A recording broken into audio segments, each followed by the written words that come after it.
El tiempo se ha cumplido y ha llegado nuestro momento. 2 ediciones esperan aquí, en el espacio en blanco, para llenar las ondas de Radio Nacional de misterio.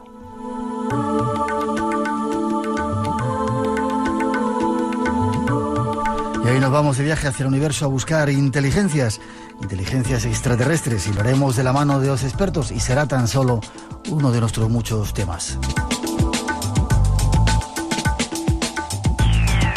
Pero antes los saludos en nombre de todo el equipo del programa, los que nos encargamos de realizar vuestro programa. Es un placer estar aquí con todos vosotros. Los saludos también de Paco Bermúdez y Rubén de Felipe, nuestros técnicos, 2 técnicos que controlan el sonido. Hoy hemos preparado un programa especial. Varios temas, como decíamos, esperan. Primero ese viaje hacia el universo. Después un recorrido por la búsqueda de prodigios en nuestro país y una historia de esas que nos gusta contaros dramatizada. Ya veréis qué interesante. Con ello comenzamos una serie de programas especiales de verano. Y para iniciarlo, nuestros 2 primeros invitados esperan a Abelardo Hernández y Salvador Hernáiz disfrutar del viaje con ellos. El firmamento nocturno está plagado de estrellas, y la estrella Sirio es la más reluciente. La estrella Dodona. Los hombres del Sáhara se guían por ella.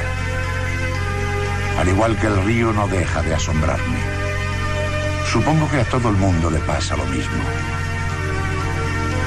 ¿Encontraremos al pueblo de las estrellas? Y si lo encontramos, ¿qué podrán decirnos allí?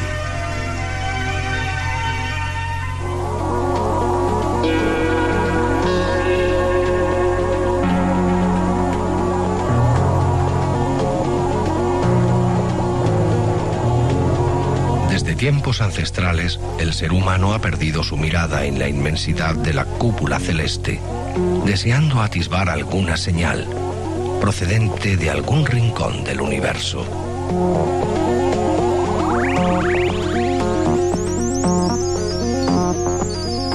Así, las representaciones rupestres del dios Sol y las estrellas han formado parte del culto y la magia de la antigüedad terrestre.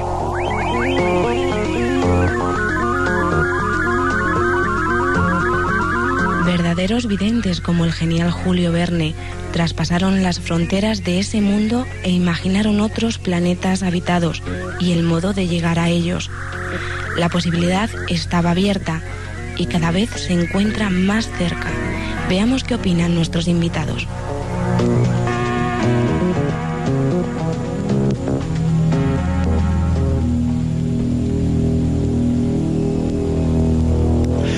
Esa primera introducción, y bueno, vamos a ver cómo lo veis vosotros. ¿Existen planetas con posibilidad de vida desde el punto de vista de la ciencia? Se han descubierto unos planetas, pero eso no quiere decir que tengan que albergar vida. Los planetas que se han descubierto están muy cerca del Sol, normalmente tienen unos tamaños del Sol, de su Sol, naturalmente, tienen unos tamaños que no corresponden a lo que podría ser un planeta con capacidad de albergar vida, y otra serie de características que lo hacen bastante inviable, pero como alguno de ellos ha dado unas señales de que pudiera contener materia orgánica, o que está a una distancia prudente, o que tiene una temperatura superficial que alcanza los 80 grados, que está dentro de lo que puede ser un estándar terrestre. Alguien ha especulado que esos planetas en un momento determinado podrían albergar algún tipo de vida. Yo no me acuerdo ahora mismo, ¿dónde estaban situados? ¿Dónde estaban situados estos planetas? ¿En alguna constelación por ahí? No recuerdo ahora mismo dónde estaban. El primero que se descubrió fue alrededor de un púlsar. Lo descubrió un polaco. ¿Qué es eso de un púlsar? Un púlsar es una señal, una radiofuente, una señal muy intensa de radio. Pues en realidad, por lo que se conoce, es por la señal de radio que da. No es porque tenga una visibilidad muy, muy alta, sino porque los radioastrónomos han podido detectar las señales tan intensas que emite. Entonces, emite unas señales intermitentes. Nunca son unas señales constantes. Y entonces a eso se le llama un púlsar. Entonces alrededor del púlsar es donde se supone que se han encontrado, esos posibles planetas. No es que se hayan encontrado físicamente, no se ha visto nunca el planeta, pero sí por diversas algunas algunas ecuaciones o algunas fórmulas que se hayan podido desarrollar sobre cómo se mueve el púlsar o alrededor del púlsar, o no sé exactamente cómo puede ser esa teoría que desarrollan, pero sí que han llegado a la conclusión de que ahí tiene que existir un planeta, ¿no? Ya, disculpa mi falta de conocimiento respecto al tema, pero cuando hablas de radio, ¿es que hay señores ahí en ese planeta haciendo radio como nosotros, o es la señal de radio es otro tipo de historias? La señal de radio llega desde el infinito, desde los primeros tiempos del universo. El universo ha emitido, en cuanto surgió el Big Bang, surgió el universo, surgió una señal de radio muy intensa, que es la que detectó el COBE cuando se dijo que se había descubierto el Big Bang, ¿no? Que es la señal de radio última que se escucha. Entonces, normalmente todos los objetos emiten una señal, de radio, precisamente, ¿no? Ya. Entonces, Abelardo decía... esa es la que la que descubren los radioastrónomos, ¿no? Ya. Y decías que se habían descubierto 2 planetas nuevos y que estaban situados ¿en qué lugares exactamente? Bueno, hay uno en el planeta Virgo, en la estrella Virgo 70, que es en la constelación de Virgo. Pues normalmente las estrellas tienen un número. Esta es Virgo 70, de la constelación de Virgo, y allí pues se ha descubierto un planeta que estará a una distancia aproximada de como está Mercurio de nuestro Sol. O sea, muy cerquita. Bastante cerca del Sol. Entonces ese planeta pues posiblemente sea de los que ese es el que dicen que podría contener algo de materia orgánica, porque su temperatura superficial, que alcanza los 80 grados, podría dar lugar a algún tipo de desarrollo biológico, pero claro, es una hipótesis lanzada simplemente al hilo de que se ha descubierto un objeto allí extraño, ¿no? La distancia de la Tierra son 35 o 40 años luz. Eso es, aproximadamente. Ahora mismo no recuerdo muy bien los datos. Por aquí en el artículo 40. Si lo pone en el artículo será en 40 años luz. No sé si quieres decir algo. Sí, vamos, una tiradilla. No, yo quería aclarar un poco cuando Salvador decía los procedimientos mediante los cuales detectan estos planetas. En realidad yo creo que a veces los medios, a veces hemos presentado la cosa de un punto de vista un poco sensacionalista, y a lo mejor el público se ha creído que esos planetas se han visto. No es verdad. Todavía no ha habido ninguna visión directa de un planeta, ni siquiera con el Hubble, que es un supertelescopio fantástico, y que hemos visto ahora incluso recientemente imágenes de Plutón.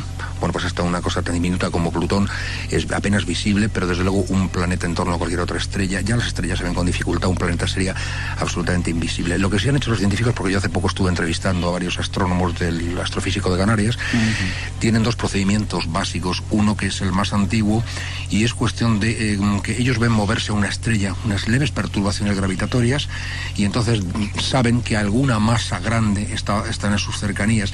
En realidad, para decirlo de un punto de vista matemáticamente correcto, habría que decir que una estrella y un planeta, no es que el planeta gire alrededor de la estrella, sino que los dos giran en torno a un punto de gravedad común a los dos. Lo que pasa es que como la estrella se lleva la parte de León, en la más gorda, apenas se mueve, y el planeta es el que se mueve muchísimo. Pero al final siempre hay unas pequeñas perturbaciones en la órbita de la estrella. Entonces, cuando ven una estrella moverse así, piensan que puede haber un planeta. Hacen los cálculos y a base de esa pequeña desviación calculan la masa que tiene ese planeta. Pero es un procedimiento pues muy aproximado, ¿no? Y otro que están ahora poniendo, me decían los astrónomos, en funcionamiento, es el método de los eclipses. Se supone que si vemos una estrella y un planeta pasa, tiene que dar la casualidad que pase por delante de la estrella, producirá una pequeña merma en la luminosidad, y entonces detectarán también que hay un planeta. Lo real es que esos planetas están detectados por métodos indirectos, que llaman ellos. Jamás se ha visto un planeta que no sean aquellos de los de nuestro sistema solar, que yo creo que es un punto que es interesante saberlo. Eso es fundamental. Es decir, que cuando se habla de los planetas no se han visto. Como hasta ahora tampoco se había visto nunca un agujero negro, hasta que el Hubble nos ha lanzado unas fotografías, ¿no? Siempre se sabía que existían los agujeros negros, pero todo era pura matemática, fórmula matemática, igual que esto. Ya, hay mucha gente que dice que bueno, es muy pretencioso decir que no hay vida en otros planetas, como un poco tú decías, ¿no? Decías que te gustaría creerlo, sí, pero casi hasta por lógica hay que pensar que tiene que haberla, porque tú hablas aquí de 50.000 millones de galaxias. Bueno, no se sabe, se han descubierto 50.000 más. Ahora el Hubble nos ha dicho que que hay 40.000 millones de galaxias más o 50.000 millones, vamos, no se ponen muy de acuerdo con el número de galaxias que puede haber, pero yo creo que se pueden alcanzar los 100.000 millones de galaxias, ¿no? Porque claro, fíjate que también es un método también un poco indirecto, porque lo que han hecho es aproximadamente ver un sector del universo, sondear unos cuantos sectores y ver que como parece aproximadamente homogéneo en todas las, pues si en este volumen hay tantas, pues es una regla de tres, como que ya que aprendimos en el colegio, en todo el volumen debe haber aproximadamente tantas, lo cual es un montón. Entonces yo lo que decía en el artículo era que si había 100.000 millones de estrellas en cada galaxia aproximadamente, o eso es lo que han calculado los científicos, que sería gracioso, sería interesante llegar a comprobar que existe una pauta del 100.000 millones, ¿no? Como 100.000 millones de galaxias en todo el universo, o 100.000 millones de estrellas dentro de un mismo universo, dentro de una misma galaxia. Hombre, hay unos datos ahí muy claros, porque cuando se hablaba siempre de posibilidad de planetas habitados, es inevitable citar aquella famosa fórmula de Drake, que no vamos a desarrollarla porque es larguísima,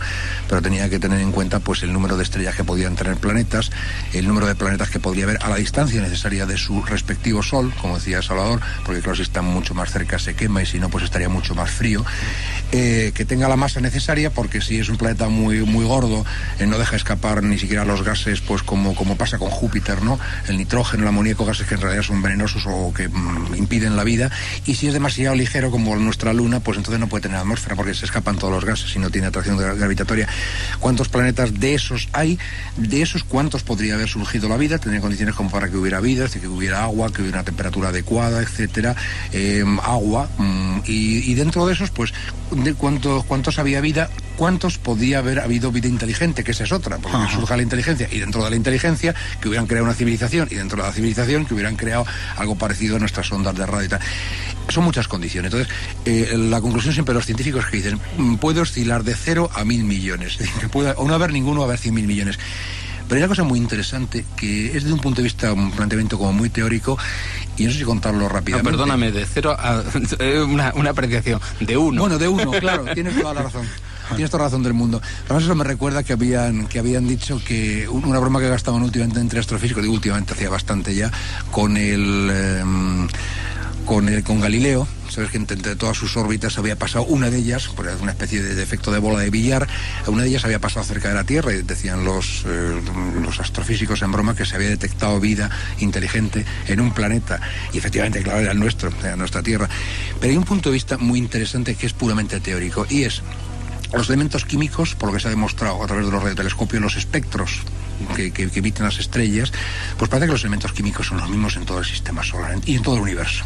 Carbono, hidrógeno, oxígeno, se han detectado rastros de agua, se han detectado rastros de polímeros, bueno, de todo. Entonces, y hay una cosa muy interesante que no se suele citar con mucha frecuencia, que es un científico belga, aunque nació en Rusia, Ilya Prigogine, que este hombre dice que básicamente de los sistemas alejados del equilibrio, esto quiere decir una fuente, que haya una fuente de energía muy grande como el Sol, y bueno, pues planetas relativamente fríos, digamos, lugares donde puede haber un trasvase de energía de una cosa muy caliente a una muy fría, se producen procesos de autoorganizaciones como las células. Aquí empezaron a unirse, a crear seres vivos. Entonces, si esta teoría de este hombre, que por cierto es premio Nobel, no es un mendundi cualquiera, si esto es así, hay una enorme probabilidad de que haya sistemas autoorganizados en el universo, es decir, de alguna forma, seres vivos. No quiero creérmelo, Jake. Nunca has querido, pero en el fondo sí lo creías. Desde que llegó John y viste aquellas luces. Por eso siempre has luchado por demostrar que es una conspiración, una mentira. Es más fácil creer en eso. ¿Qué vas a hacer ahora? Quiero que lo hagas público, Jake. No puedo hacer eso. Esto es algo que el mundo entero tiene derecho a saber. Eres la prueba de que sí sucedió. ¿Pero qué quieres que haga? ¿Salir en la tele? ¿Doblar cucharas? Se convertiría en un circo desde el preciso instante en que lo diera a conocer. Pero al menos la gente sabría que es verdad. ¿Tú crees? ¿Por qué vinieron, Jake? ¿Qué quieren? No lo sé, pero sé que no soy el único especial para ellos. Es una sensación que tengo a veces de que hay alguien más. El gobierno intenta responder a las mismas preguntas que tú me has hecho. ¿Por qué vinieron? Para quien quiera contestar, también es curioso porque la Tierra está en un último extremo de una galaxia, ¿no? Parece como en la última esquina del universo. Esquina, sí. ¿O no? En el culo del mundo. En el culo del universo, ¿no? Por lo menos en la periferia, por lo menos en las afueras, sí. En las afueras, No sí. es la capital, desde luego. ¿Qué condiciones se tienen que dar para que haya una vida por lo menos parecida a la nuestra, aunque se puede dar una vida diferente a la nuestra? Creo que planteas tú en el artículo. Sí, Salvador, bueno, diferentes tipos de vida. Muchos científicos han especulado con la posibilidad de que la vida no se base en el carbono, de que se base en otro tipo de compuesto, como por ejemplo el silicio. De hecho, Gerald Seinberg y Robert Shapiro, como lo comentaba con Rafael Lavilla esta noche, precisamente escribieron un libro que se llamaba Vida más allá de la Tierra, y en él pues planteaban hablaba de los científicos carbonicistas, ¿no? Los que se basaban en el carbono, y ellos decían que posiblemente podría haber otras formas de vida basadas en el silicio, como los magvolves, que vivirían en una especie de magma terrestre, ¿no? O los lavavolves, me parece que eran, o lavolves, ¿no? Que también que podrían vivir dentro de una lava ardiente. Es decir, que se especula con muchísimas hipótesis. Sin embargo, tienes tu razón, pero hay otros científicos que han puesto unas pocas pegas a eso de la vida, por ejemplo, basada en el silicio, y es verdad que el silicio es un elemento con 4 valencias que puede unir como el carbono a otros elementos cualquiera y combinarse. Y de hecho los compuestos son muy parecidos, los del silicio y los del carbono, pero no siempre, porque por ejemplo decían que nosotros cuando respiramos echamos dióxido de carbono, es una molécula compuesta por 2 átomos de carbono y uno de oxígeno. Y entonces, uno de carbono y 2 de oxígeno. Dice, entonces el equivalente en un ser extraterrestre, por ejemplo, que estuviera hecho a base de silicio, sería que respiraría dióxido de silicio, es decir, cuarzo. Dice, lo cual sería un proceso bastante curioso ver a alguien cómo echa trozos de cuarzo para respirar, ¿no? Hay que andarse con cuidado con las analogías. Ya lo creo. Bueno, pues decía, había otros químicos y científicos que han especulado con la posibilidad de seres diferentes a los humanos, que les llaman los seres bioides. Pues uno de ellos sería el que ha imaginado el alemán Peter Decker, que les denominó Citroëns. Pues no tiene nada que ver con la marca. Como los coches, no. No es publicidad. Sí, como los coches, pero no significa eso, ¿no? Ah. Es decir, son las siglas en inglés que vienen a decir que son objetos reproductores transformadores de información compleja que evolucionan por selección natural, ¿no? Pero también requieren la presencia del carbono. Es decir, son como cualquiera. También nosotros somos ese tipo de objetos. Los humanos entraríamos dentro de ese grupo. Y a mí el que me llama más la atención son los ETIs, que los ha imaginado otro Cartenbrecht, y que son estructuras inteligentes extraterrestres, y lo que él se imagina son compuestos seres planetarios gigantescos. Es decir, como la idea del John Lovelock sobre el planeta Gaia, pues lo mismo aplicado a todo el universo. Es decir, hay una superestructura, más que las simples estructuras carbónicas como somos nosotros, superestructuras que abarcan no solo planetas, sino sistemas planetarios enteros, ¿no? Y que de alguna manera o razonan, no razonan de la manera que nosotros podemos razonar, pero sí tienen algún modo de vida. De hecho, todos los seres evolucionan en el universo. Claro. Los planetas, las estrellas, como bien ha contado muchas veces Abelardo, nacen, se desarrollan y mueren. Es decir, que podíamos llegar a pensar algo así, ¿no? En esos ETIs. Es precioso esa especulación sobre los posibles. Claro, me estaba recordando ahora mismo La nube negra, aquella novela de Fred Hoyle, donde es una nube de energía, en realidad dotada de inteligencia, y que podría ser equivalente a un cerebro, ¿no? Impulsos eléctricos, que son impulsos nerviosos. Claro, lo que pasa es que lo que plantea Salvador nos mete directamente en un tema que es de los más curiosos en el tema SETI, ¿no? de la comunicación extraterrestre. Y es que muy bien podría haber seres inteligentes con los cuales no solamente que no pudiéramos comunicarlos, sino que pasáramos a su lado y no los reconociéramos como tales seres inteligentes, ¿no? Y luego, oye, pues cómo elaboraríamos un lenguaje común, que ese es el siguiente tema de SETI, que hemos estado por ahí lanzando señales de radio, recibiendo y demás. ¿Qué seguridad tenemos de que tenemos el mismo lenguaje? Si queréis, de eso hablamos en la última parte del programa, pero si quieres decir algo. No, estaba que me acordaba también pues de eso, de aquella película Solaris, en en que todo el planeta era un planeta océano inteligente, ¿no? Y claro, ¿cómo te puedes comunicar con un ser así?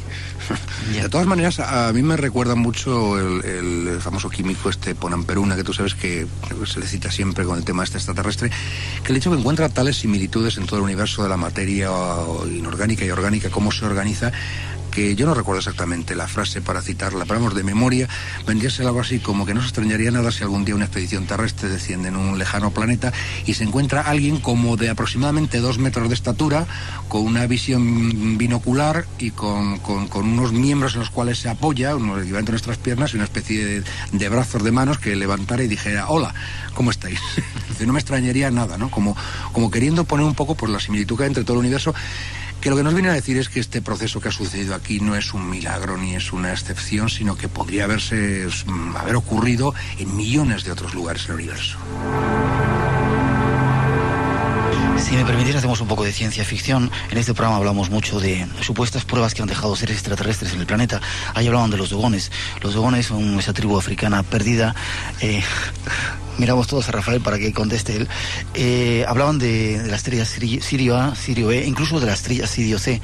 Conocían mucho antes que lo conociera la ciencia esa estrella de 3 partes o triestrella, yo no sé cómo llamarla. Ahora se conoce solamente 2, que yo sepa. Sirio No, Sirio B. Se ha descubierto la tercera. ¿Está ya la tercera? Sí. No, pues estaba ya otra de noticias. ¿Cómo puede ser que esa gente perdidos ahí en medio de África, en medio de la selva, ellos además contaban que había venido alguien de arriba y que les había contado toda esa serie de cosas? ¿Lo podéis aceptar? Yo no tengo muchas noticias, eso te podría contestar bien Javier Sierra, pero ya te conté antes que Rafael Lavilla sabe bastante sobre el asunto y te podría dar alguna explicación, pero no quiero hablar parece ser pues, hombre, que parece que los incrédulos dijeron que eso podía haber sido una contaminación cultural, ¿no? Pero vamos, ¿de quién? Pues incluso hasta de jesuitas o de misioneros, de mucho antes de la gente que llegaron allí, pero es muy dudoso. Yo creo que es una cosa muy dudosa, ¿no?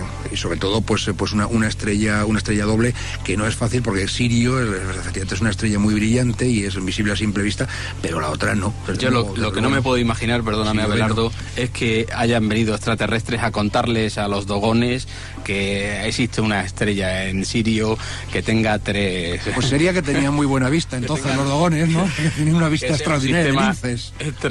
También. Si salimos de los dogones, dicen que hay montones de otras pruebas en montones de lugares. ¿Aceptáis eso? La Gran Pirámide, Teotihuacán, montones de otros sitios en el planeta. Yo personalmente no. Difícilmente. Ahora, yo no sé si vosotros conocéis, hay un testimonio. Pues hace muchos años leí un libro de un astrónomo escocés que se llama Duncan Lunan. Tengo un ejemplar por ahí, pues de aquellos que comprabas en el Rastro, en una tiendecilla de esta de libros muy viejos. Este hombre es un astrónomo que él, después de escribir un libro que se llamaba algo así como La escucha de las estrellas, y que después de examinar todas estas típicas pruebas, pues él como científico, bueno, exceptuando quizá los mapas de Piri Reis, que decía que no había una explicación demasiado fácil para esto, el resto de pruebas las invalidaba o las daba pues otras hipótesis, ¿no? Pero él decía que había estado se habían detectado unas señales, y que él había participado en esa investigación, unas señales de radio muy raras, que ahora mismo pues no soy incapaz de decir cómo las reprodujeron, de qué forma y con qué secuencia, pero que él llegó a la conclusión, él como astrónomo y como científico llegó a la conclusión de que procedían de una sonda que estaba orbitando nuestro sistema solar, una sonda supuestamente automática. ¿Es terrestre o...? Extraterrestre. Porque esta sonda lo que dio es una serie de puntos que, colocados en determinada secuencia, daban un dibujo de la constelación del Boyero. Una constelación pues muy lejana, y que bueno, pues que él creía que esta sonda, que hay civilizaciones extraterrestres que simplemente van visitando sistemas solares donde o hay vida o hay posibilidad de que la haya. Es que vamos a 2001, cuando entrabas con esa música, así hablaba Zaratustra, me está recordando 2001, y presenta esta historia, que dejaban sondas automáticas simplemente a la escucha, a la espera de si ahí nacía vida, si nacía vida inteligente y si nacía alguna civilización, y que entonces se ponían a transmitirla. Lo que pasa es que aquella supuesta sonda transmitió durante un tiempo y después nunca más se supo, pero él decía que le parecía una prueba irrefutable de que hubiera vida extraterrestre con una inteligencia lo suficientemente alta como para que hubiera dejado unas ondas de esas características, algo que no sería tampoco muy raro, porque es posible que nosotros lo hagamos algún día. Yo creo que no ha existido en ningún momento ninguna prueba concluyente de que haya habido visitas extraterrestres.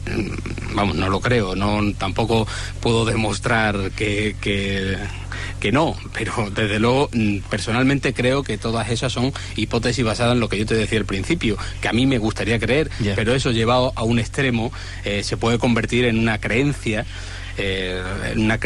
bastante irracional hasta cierto punto.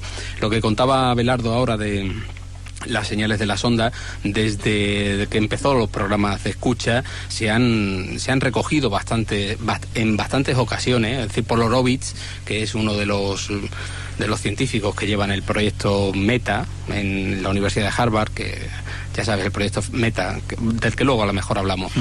Bueno, pues Polarovich él mismo ha recogido hasta 5 veces señales que no tienen una explicación racional dentro de...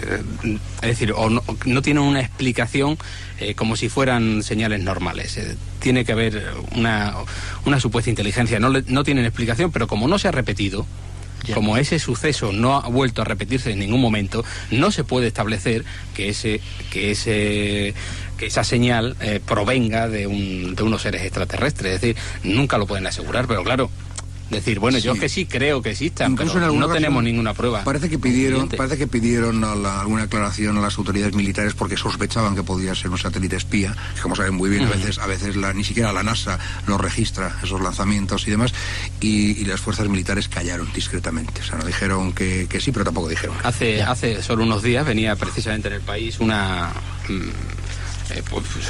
anagrama, bueno, una foto con la recogida de una señal del año 77, ¿no? Y esa señal precisamente era una señal inequívoca de una inteligencia, de que detrás de esa señal existía una inteligencia extraterrestre, y habían puesto al lado ¡wow! Así, ¿no? La señal wow, la famosa señal wow, sí. La señal wow, y luego, pues, como no se ha vuelto a repetir en ninguna ocasión, no se puede saber si eso procede de un satélite militar, como decían que podía proceder, o de unos seres inteligentes que lanzan una señal para ver si la gasta alguien y ya no la vuelven a repetir. Para ti, Salvador, es decir, ninguna de las pruebas que utiliza cierta gente por ahí. La única prueba que se me puede, de momento, es decir, de todas las que hemos hablado, que puede decirse que plantee la posibilidad de que nos hayan visitado seres extraterrestres, es la de los dogones. Y para eso no tengo una explicación racional, pero debe de existir, debe de existir, porque no puedo pensar, no me puedo imaginar que no sé, que venga el dios que sale de las aguas y les diga, mira, te voy a enseñar astronomía antes de enseñarte las bases de la matemática. De todas maneras, Salva, yo cuando se citan siempre las pruebas típicas de supuesta vida, no de vida extraterrestre, sino de esas visitas aquí a nuestro planeta, yo no sé por qué parece que se ha olvidado una que yo recuerdo muy bien, no recuerdo exactamente todos los datos, porque hace ya mucho tiempo, pero recuerdo que en una ocasión no uno sino muchos científicos subieron a bordo de un Concorde para seguir un eclipse de sol, porque claro, la sombra del eclipse se desplazaba a tal velocidad que era prácticamente imposible seguirlo. Esto, además, parte de ellos estaban en un centro aeroespacial de Toulouse y yo he hablado con alguno de ellos. Entonces, cuando revelaron las miles de fotografías que habían hecho de aquel eclipse, así, imagínate lo que es un Concorde lleno absolutamente de instrumental, porque era el único avión que podía seguir a esa velocidad. Pues bastantes meses después, ellos dijeron que, claro, que habían estado durante todo ese tiempo simplemente estudiando las fotografías y las imágenes, y que todo aquello era nada más que para decir lo que no era. No era un reflejo del sol, no era un defecto de los instrumentos, no era un defecto de la película, no era. Y ahora nos preguntarán ustedes qué es. No sabemos en absoluto qué es, no tenemos ni idea. Simplemente como científicos nos vemos en la obligación de constatarlo. Y es algo que se ha interpuesto entre el camino del Sol y nuestros instrumentos. Es algo de un diámetro aproximado, quiero recordar que entre 100 y 150 metros, y absolutamente circular. Y es un objeto físico y podemos incluso hasta precisar la altura, la distancia que estaba. Aquello, yo no sé por qué, nunca más se supo. Podía ser una nave extraterrestre. Pues imagínate qué pedazo de bicho debía ser con 150 metros de diámetro, ¿no? Es una cosa como, yo qué sé, como no sé cuánto mide un campo de fútbol, como un campo de fútbol volando, ¿no? Algo así. Y sin embargo, y no es un científico ni dos, es que yo no lo recuerdo. A mí, pues si te digo que iban 20 o 30 científicos ahí, físicos, químicos, astrónomos, matemáticos, una pléyade, porque ninguno se quería a perder aquello, ¿no? Ya. Entonces, hombre, si vamos a la cantidad de sucesos, de fenómenos inexplicables que han existido a lo largo de la humanidad, desde luego creo que podríamos señalar muchísimos que corresponderían a una supuesta visita extraterrestre si quisiéramos darle esa interpretación. Claro. Si le quisiéramos dar otra, si hubiera sido en la época de los fantasmas, que suben en globo estos señores científicos a ver el eclipse de sol, pues a lo mejor se les hubiera ocurrido que lo que habían visto era la Virgen María vestida de blanco. De todas formas, ya sabes que hubo... grande, no sé, quiero decir que siempre... En este caso, desde luego, es un fenómeno bastante importante, significativo y extraño. Y desde luego, a lo mejor, ojalá, Dios quisiera que eso fuera una sonda extraterrestre, pero... De todos modos, ya recuerdas tú que hubo un senador, ahora mismo no recuerdo, un senador norteamericano, que en cierta época dijo que para qué gastar, porque es uno de los que se oponía siempre a que concedieran fondos a todo esto de la búsqueda SETI, de la búsqueda de señales extraterrestres. Pues decía que aquello prácticamente iba a ser imposible buscar inteligencia en el espacio. Dice en realidad ya sería bastante difícil encontrarla aquí en Washington sí. Para irse a buscar más allá de las estrellas. Hay más datos que queremos darles esta noche acerca de esa búsqueda extraterrestre o posibles visitas extraterrestres en este planeta o en otros planetas. Y vamos con esa segunda introducción que ofrecen nuestros compañeros. Puede ver moverse al astronauta Neil Armstrong, mover un pie, está tocando la superficie de la Luna en este momento, está probando si la superficie de la Luna es compacta. Es la culminación de una hazaña histórica, de la hazaña espacial, es la consecución de un sueño de siglos. Los hombres descienden sobre la Luna, dos hombres, uno de ellos está tocando con su pie en este momento la superficie lunar, que se llama Neil Armstrong, es un nombre para la historia. Otro de ellos, Edwin Aldrin, que está dentro de la cápsula todavía manejando una cámara de televisión para comprobar, para enseñarle al mundo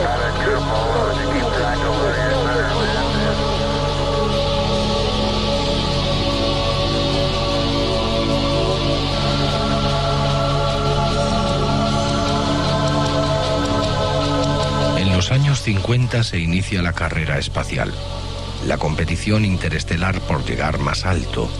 Soviéticos y norteamericanos inician una frenética lucha tecnológica que pondrá en órbita ingenios salidos de la científica mente humana.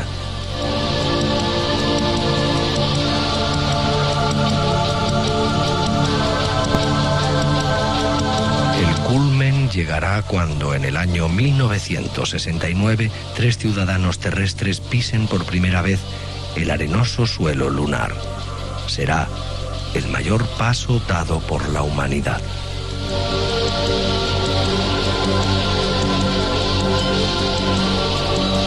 Pero el mágico viaje continuará años más tarde camino de Marte con la sonda espacial Voyager, con la finalidad de llegar más allá, demostrar que no estamos solos.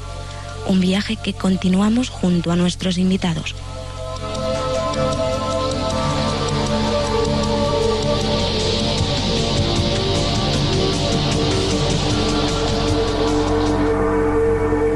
Yo no sé, Abelardo, Salvador, Rafael, si quiere intervenir.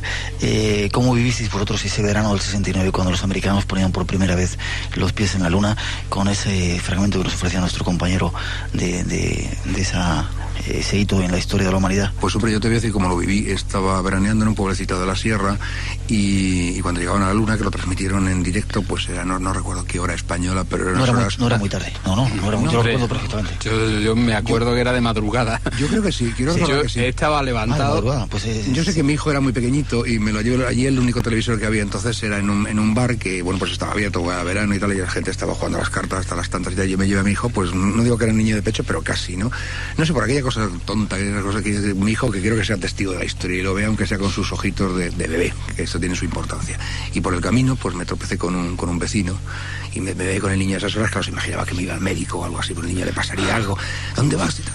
Y digo, a ver la televisión a estas horas y con el niño, ¿pero qué pasa? Y dice, es que acaba de llegar el hombre a la Luna. Y se me queda así mirando, dice, ¡buah! A luna van a llegar. Así lo viví. No, pues yo lo viví como tantísimos millones de españoles, y además recuerdo que prácticamente todas las televisiones de los alrededores estaban encendidas y todos los Además, vecinos estaban pegados a la televisión que pudieran encontrar. Fue un suceso, desde luego, de primera magnitud, por lo menos para mí. Todo eso que estamos haciendo en la Tierra es como andar en bicicleta. Si me permitís volver a hacer otra vez un poco ciencia ficción.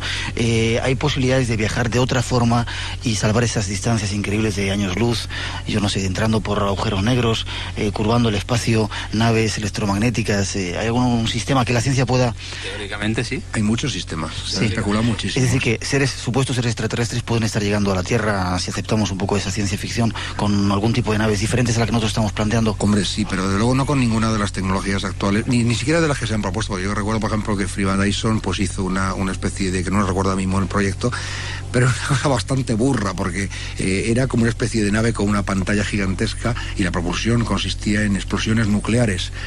Aparte de que avanzaría la nave como con hipo, pero yo no me montaría de luego en un aparato de eso. Fíjate, estamos aquí acongojados con lo de Chernóbil y vamos a montar una cosa que va dando ahí unas detonaciones que ríete tú de los autobuses de la empresa municipal, ¿no? Entonces... No, ahora la idea ahora en los proyectos espaciales es... perdóname, Abelardo, te he cortado. No, sí está muy bien, sí está muy bien. No, que la idea de ahora mismo en los proyectos espaciales es elaborar naves muy pequeñitas que incluso se desarrollen, es decir, que sean naves biológicas, de alguna manera. Que cuando lleguen, ahora mismo la biotecnología está tan avanzada y dentro de unos años va a estar lo suficientemente avanzada como para mandar una nave al espacio que sea una especie de ser vivo y que él mismo crezca, se desarrolle y origine los instrumentos que necesita. Parece que tendría mucha probabilidad también las naves fotónicas. Se ha hablado de que si emitieran fotones, una forma de propulsión que da muy poca velocidad inicial, pero como estaría constante esa propulsión, pues acabaría consiguiendo casi fracciones de la velocidad de la luz. O las famosas naves Arca, que incluso sin cambiar la tecnología que hay hoy día, con una especie de cohete más o menos normal, pues sería una cosa gigantesca, donde las generaciones pues se irían sucediendo unas a otras. Ahora no quiero pensar los problemas de convivencia que crearía eso, pero bueno, eso tipo se ha especulado algo así con naves gigantescas como aquella de Cita con Rama, ¿no?, de Arthur Clarke. Podría ser. Sí, eso es otra posibilidad. Es decir, que desde el punto de vista de la ciencia sí podrían estar viniendo, es decir, si hay una tecnología incluso diferente de la nuestra que podemos a lo mejor llegar a imaginar para poder venir desde otros lugares súper lejanos. Y lo de los agujeros negros que decías tú, también se podría viajar con un poco de inconveniente, que tendríamos que ver la forma de restituir, porque parece que cuando entras con un agujero negro, en un agujero negro te haces como una especie de alambre. Una cosa que algo así como que tus pies caerían a mucha mayor velocidad que la cabeza y te estirarías de una forma infinita, acabaría todo el mundo convertido en un hilo. Pero bien, en esta época que todo el mundo quiere adelgazar, a lo mejor esa es la solución. No sabemos cómo sales por el otro extremo, de todas maneras, el extremo de salida, pero bueno. Es muy interesante aquellos que han visto una continuación de la saga de Star Trek. Espacio 9 se llama, en que ya no es la nave espacial Enterprise, sino que todo gira alrededor de una estación espacial que hay en determinado lugar, muy cerca de un agujero de gusano. Y entonces está muy bien establecido cómo es el agujero de gusano o cómo se podría pasar a otros universos a través de ese agujero de gusano. Teóricamente factible. Yo siempre recordaré una entrevista que le hice a Stephen Hawking, en que le pregunté, bueno, ¿son posibles los viajes en el tiempo? Y dice, yo hasta hace un año hubiera dicho que no, pero ahora con lo que sé sobre los agujeros de gusano creo que sí. ¿Puede haber otra ciencia diferente a la que tenemos? En un minuto os doy para contestar. ¿Otra ciencia diferente a la que se plantea como la diosa que controla todo nuestro planeta y que nos haga tener otro punto de vista diferente? Porque parece que con la ciencia se pontifica y es lo que dice la ciencia ya es... No, bueno, es que la ciencia no es lo que dice la ciencia tiene sus reglas como la religión tiene las suyas, nadie se mete con la religión y bueno, allá está la religión. Pero hay muchas religiones, algunas de ellas muy diferentes unas que otras. Sí, pero es que la ciencia tiene unos métodos y esos métodos son los que hay que seguir y si tú no sigues esos métodos no estás haciendo ciencia, estás haciendo especulación, no estás haciendo ciencia ficción o estás haciendo otra serie de cosas, pero no estás haciendo ciencia. Fíjate que Miguel... No estás repitiendo experimentos. Nos da un minuto para hablar de una teoría como la de los universos múltiples. Si estamos en este universo, no hay más ciencia que esta. Ahora, si vienen de universos paralelos a esta, de luego puede ser otra cosa completamente distinta que no tenga nada que ver con esta. Podría ser.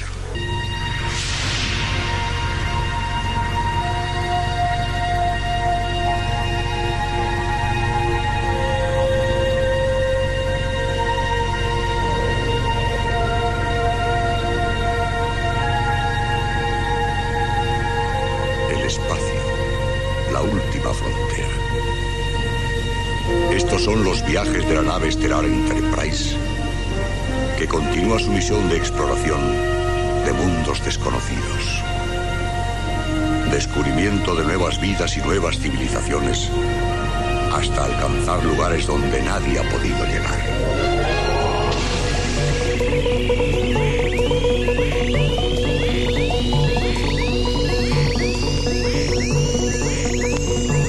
La astronáutica del siglo XXI, las estaciones orbitales, la posibilidad de habitar mundos cercanos y la esperanza de recibir visitantes ajenos al planeta Tierra.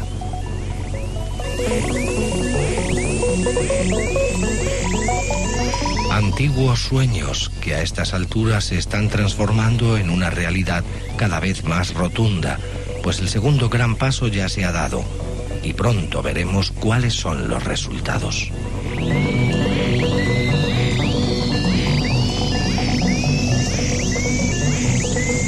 La comunidad científica cada vez está más concienciada de que es necesario abrir las fronteras de nuestro mundo para intentar llegar más allá, tal y como nos cuentan nuestros invitados.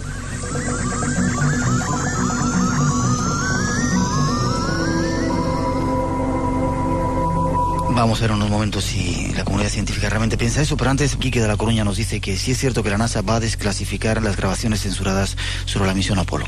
¿Sabéis algo de eso? No sabemos eso, pero la verdad es que tengo muy pocas noticias sobre eso. Pasado el tiempo, la verdad es que yo creo que casi todo, incluso las cosas de la CIA, se van desclasificando por ser desclasificadas. A ver si nos enteramos de si realmente estaban viendo allí buoys y naves extrañas y otras cosas en la Luna antes de que, bueno, cuando llegaron ellos, teóricamente los primeros. ¿Creéis que puede haber sido que...? Yo sinceramente creo que no. Tú fíjate si ha habido secretos en la NASA que hombre, yo recuerdo que hasta incluso algún procedimiento que tenían de radares para la caída de meteoritos, detectaron montones de caídas de meteoritos, nos enteramos hace poco, que no nos habían dicho nada, hombre, que habían caído en el mar y por lo tanto si no había ningún testigo allí, pues claro, no nos habíamos enterado, pero meños realmente hermosos y realmente gordos, que podían haber en ocasión hasta algún desastre por ahí, y no lo habían dicho. ¿Por qué? Porque esos radares lo que estaban encargados en realidad era de vigilar misiles. Ya. Claro, sí. Para no se supiera la capacidad de detección que tenían, pues no decían nada, sencillamente. Podemos ser un experimento genético, como algunos dicen, de entidades extraterrestres, que la vida haya llegado en alguna nave, en alguna cápsula que han mandado. Sí, podemos hasta no existir, es decir, podemos ser cualquier cosa, podemos ser perfectamente un experimento genético. De hecho, Francis Crick, que es todo un premio Nobel, es partidario de esa tesis. ¿Por qué no va a poder ser? Pero de ahí a que podamos demostrar que eso es así, una de las teorías más sólidas es que es la de la panespermia, de que los cometas inseminadores de planetas. ¿Por qué no podemos ser nosotros un cometa al que ha llegado la vida, los aminoácidos a raíz de que ha pasado un cometa cerca y ha dejado unos aminoácidos y se han desarrollado en un ambiente especial? Pues sí, de esa manera puede venir la vida del espacio. Incluso podemos ser un experimento genético, porque no podemos ser, sí. Pero claro, no hay pruebas. Claro, lo único que ocurre es que los científicos siempre han dicho que eso era trasladar el problema del sitio. Bueno, nosotros nos han traído y nos han creado aquí. ¿Y dónde vinieron ellos? A su vez les trasplantaron de otro sitio, ¿no? Ya. Si seguimos así la cadena, en algún sitio nos tenemos que encontrar el origen, ¿no? Dios. Si difícilmente podemos saber de dónde surgimos nosotros. Decía que descendíamos del mono, como bien estudia Rafa en la Villa, no descendemos del mono. Son dos líneas filogenéticas, es decir, que el hombre y el mono tienen el mismo antepasado común. Nosotros no descendemos del mono, en realidad. Y eso que con relación a los chimpancés, no sabemos ni eso, ni de dónde, ni cuál es nuestra ascendencia primera. Claro, con relación a los chimpancés nos han dicho que compartimos el 99% del código genético, o sea que podría haber algo por ahí. De todas formas, lo del mono se lo cree uno mucho más cuando ve ciertas chicas, porque son muy monas. Algunas que son monísimas. Entonces se lo cree uno como nos quedan 5 o 6 minutos y no hemos hablado del proyecto SETI, de búsqueda de inteligencia extraterrestre. Se habló durante un tiempo de que se habían recibido señales, de que ya tenían la prueba, luego se desmintió, estaba esa señal, ¿lo llaman? Wow. ¿Qué hay? ¿Se ha descubierto algo con ese dinero que se ha empleado en ese proyecto Hermes, uno de ellos, y SETI el otro? Sí, pero no se han detectado, se han realizado detecciones. Pues ya te decía que, por ejemplo, la que contaba antes de Horowitz, que a través del proyecto Meta, que por cierto está financiado por la por la Sociedad Planetaria, para explicarnos bien y claro. La sociedad planetaria está formada por gente como Carl Sagan, como Steven Spielberg, por ejemplo, gente de bastante dinero que aporta sus emolumentos constantes. O como cualquiera de nosotros que con que manden una cuota pequeñita, no sé cuántos dólares, pues te mandan una revista, no sé qué, y formas parte tú del proyecto SETI, ¿sí? Sí, y bueno, y esta gente tienen continuamente un radiotelescopio emitiendo señales y recibiendo. En realidad está barriendo todo el espectro de determinadas zonas, hace distintos tipos de experimentos, y han recogido ya, por los Horowitz, había recogido ya 5 señales que podrían corresponder a una inteligencia extraterrestre, pero no se han vuelto a repetir. Lo único curioso que tienen estas señales es que todas proceden del mismo sector de la Vía Láctea. Eso ya llama la atención, porque parece ser que hay muy pocas probabilidades de que sea debido al azar una cuestión de esta. De todas maneras, hay varios proyectos en marcha. Hay 4 investigaciones ahora mismo, que son el Fénix, que es prácticamente lo que ha sido el SETI hasta ahora. El SETI se ha acabado porque no le dan más presupuesto. Se ha acabado el dinero. Exactamente. El Congreso, faltan inteligencias, como decía antes Abelardo, en el Congreso americano, y no conceden más dinero para seguir con el proyecto SETI. Pero sí hay un proyecto menos ambicioso, que es el proyecto Fénix. Luego hay otro que se llama el proyecto Serendip, que es un proyecto que está en marcha desde hace muchísimos años y que se lleva solo en el radiotelescopio de Arecibo, en Puerto Rico. Luego está el META, que ahora se convierte en el proyecto Beta, del que hablábamos antes, el que estaba la sociedad planetaria esta detrás. Y luego hay otro de un radiotelescopio en Ohio, nada más, que es el Ohio SETI, y que ese proyecto sigue en marcha, que es un proyecto que de lo que trata de hacer es de barrer una zona del espectro y volverla a pasar al cabo del tiempo para ver si las señales siguen siendo iguales. En realidad es un proyecto más pequeño, ¿no? Pero no hay ninguna prueba concluyente de todo ese... Nada, ninguna, no ha habido en ningún momento, se ha recibido una señal que pueda ser claramente identificable como una señal extraterrestre, es decir, no originada por satélites militares ni originada por las señales de radio que emitimos nosotros desde el planeta. Claro, es que fíjate que la cosa se divide en 2 partes. Primero, como tú muy bien decías, Salvador, las señales que nosotros emitimos, ¿no? Mira, el problema es saber hacia dónde emitimos, igual que saber dónde escuchamos, dónde ponemos la oreja, hacia dónde la dirigimos, si el espacio es tan gigantesco. De lo de la emisión, aunque se ha hecho, como dices tú, muchas pruebas, sobre todo desde Arecibo, con gran potencia, no nos debíamos de preocupar porque tenemos un procedimiento sensacional. Yo cuando hemos vuelto del informativo, he calculado que le pedí a Miguel un momento al bolígrafo, está haciendo unos números, y en los 8 o 9 minutos que hemos estado hablando, pues yo he calculado que nuestras voces estaban ya a 162 millones de kilómetros.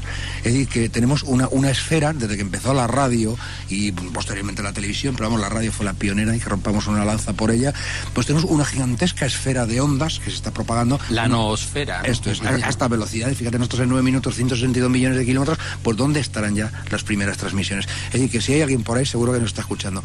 Luego, ¿de dónde recibimos? Los científicos, digamos, la parte más seria, que no son demasiado partidarios de esta búsqueda extraterrestres, porque como decías tú, el senador Prosmire dijo en cierta ocasión que en realidad dice que es difícil además mantener un diálogo, porque si nosotros mandamos una señal que incluso a la velocidad de la luz hasta una estrella tardaría 8 años.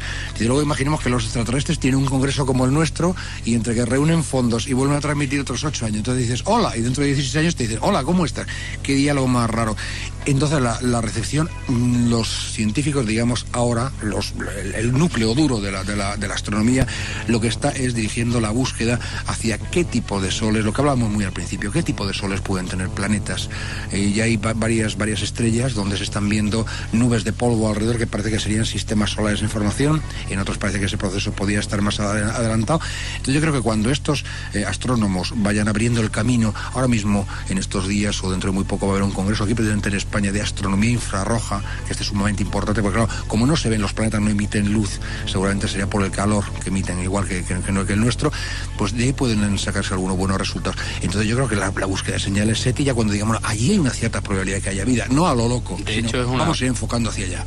Y de ahí es posible que salga. De hecho, es una de las maneras en que se demostró que existía vida sobre la Tierra, cuando se miró desde la sonda Galileo, para ver si se hizo un pequeño experimento para ver si había vida sobre la Tierra, y una era que lanzábamos tanto calor como el suficiente calor como para decir que aquí había algún tipo de vida especial, ¿no? Y fíjate además, para que nuestros oyentes se hagan una idea de la sensibilidad que se están en estos equipos, es una lástima que el proyecto SETI, la NASA, lo clausurara, como decías tú muy bien, por falta de fondos, porque habían puesto a punto una cosa que era el analizador de canales multiespectro, que era de una sensibilidad tal, un receptor enfriado por helio líquido para que no se metiera en absoluto ningún ruido que no fuera de allá arriba, de allá afuera.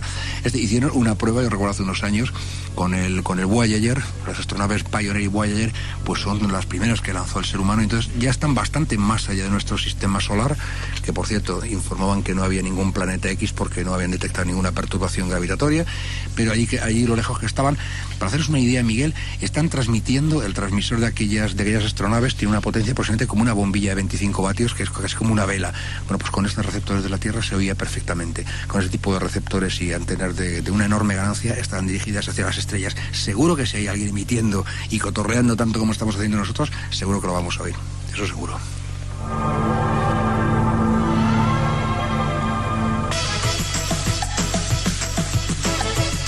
Pues habrá que esperar, como siempre, si nos fiamos de la ciencia, la nueva diosa de este tiempo, que nos dé las respuestas y si están ahí. Mientras tanto, gracias, Abelardo. Gracias a vosotros. Por los chistes, sobre todo, que has contado esta noche. Hay que animar un poco el cotarro, que la ciencia es muy seria. Gracias, Salvador. A vosotros. Un buen viaje a vuestra tierra. Gracias, Rafael, también por haber estado aquí como un testigo silencioso. Espero que volváis pronto al espacio en blanco. Yo creo que no es Rafael, me parece que es ET disfrazado de Rafael. Gracias.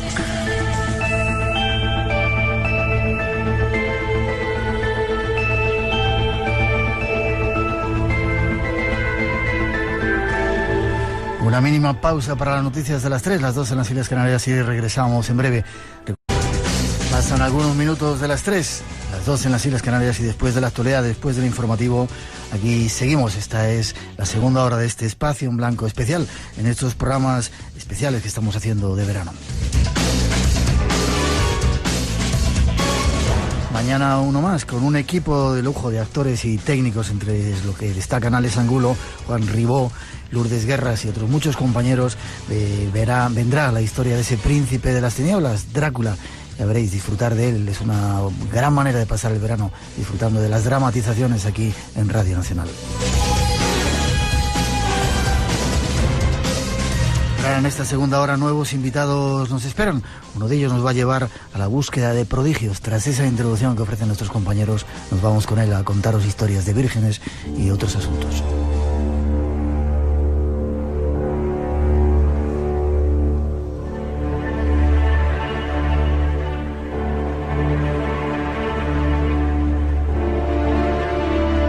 A lo largo de los próximos minutos queremos relataros una serie de misterios que han sido investigados de forma rigurosa. Se trata de algunos de los enigmas más desconocidos de nuestro país. Entre ellos, historias de apariciones, de extrañas figuras que se decían vírgenes, de supuestas curaciones milagrosas y de la existencia de momias que se conservan desafiando a la muerte y al paso del tiempo. Nuestro próximo invitado nos guía por un trayecto por esta España mágica. Escuchemos.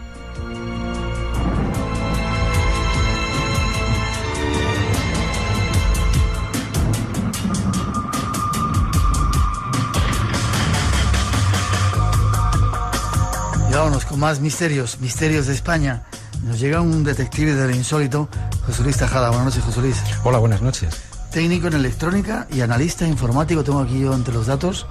¿Y qué hace un tipo como tú que se dedica a esas cosas, iba a decir serias, no dedicándose al misterio, menos que es menos serio, claro, sino cómo te metiste, cómo llegaste a solo misterio? Yo siempre que me hacen la pregunta contesto a la inversa, y es decir, ¿cómo acabé siendo informático cuando a mí desde pequeño lo que me gustaba era el misterio? Eso es una buena respuesta. Pues la verdad es que a mí me viene, yo creo que de familia, porque siempre hemos tenido, por lo menos en mi casa, la necesidad de dar la explicación a aquellas cosas que para los demás no la tenían. Y sobre todo con un punto de vista muy escéptico. No creerse solamente las cosas que uno le comentan a pie justillas, sino darle la vuelta y meter el dedo en la llaga para encontrar realmente la verdad. Ya. Hay mucho bulo en esta historia, en este mundo nuestro, ¿eh? Y muchas historias que te crees, que te cuentan, y luego vas a investigarlas un poco y todo bulo. Hombre, yo soy de los que piensan y le dan la razón a Carl Sagan cuando dijo que los hechos extraordinarios necesitan muchas veces explicaciones extraordinarias. Ajá. Lo que pasa es que yo creo que en el mundo de misterio sucede algo muy curioso. Yo siempre lo comparo con la película del Nombre de la Rosa, ¿no? Y es que no hay dos posiciones intermedias. Cuando uno juega a ser Fray Guillermo de Baskerville y ser la persona que busca explicaciones, se encuentra con el misterio con dos opciones que están contrapuestas. Por un lado, la Santa Inquisición, que en este caso pues, es la ciencia más ortodoxa, que todo lo tilda de herejía, de brujería, de locuras. Y por otro lado tenemos pues, a esos monjes, que son muchos investigadores de lo paranormal, que son los que corrían por la abadía llevándose las manos a la cabeza y diciendo Kildrau arriba para comer nuestra alma supranos, ¿no? Entonces, es muy difícil mantener la cordura sin llegar a caer en el escepticismo más aberrante y sin caer en la credulidad que, como tú bien has apuntado últimamente, pues está en boga en estos casos. Y aparte mucha gente que se aprovecha de estas historias porque quizá tenemos mucha necesidad de creer y nos cuentan unas historietas que son difíciles de digerir. Cuando uno se enfrenta a lo extraño, a lo misterioso, siempre hay que llevar un punto de incredulidad, pero hay que tener siempre la cabeza muy clara. El ser humano, como bien apuntas, necesita creer. Somos seres religiosos. El ser humano es un animal religioso, es un animal que necesita tener creencias. Pero yo creo que de la misma forma que busca tener esa información y buscarla de cualquier tipo de fuente, muchas veces cae en el fanatismo, no solamente religioso, sino también intelectual. Para mí sigue siendo todavía tan aberrante una persona que se crea todo lo que le cuentan a pie juntillas, curanderos, ovnis, satanismo, apariciones, como una persona asépticamente tecnológica o asépticamente científica que puede, como yo he llegado a oír, incluso negar la existencia de Dios, cuando a día de hoy la ciencia no ha demostrado que es Dios. Ya. Ha sido curioso porque con José Luis hemos estado hablando antes de energías. Quizá otro día tengamos que hablar de ello, que es un tema apasionante. Nuestro invitado nos va a llevar por algunos de los misterios que queremos compartir con él, algunas de sus explicaciones.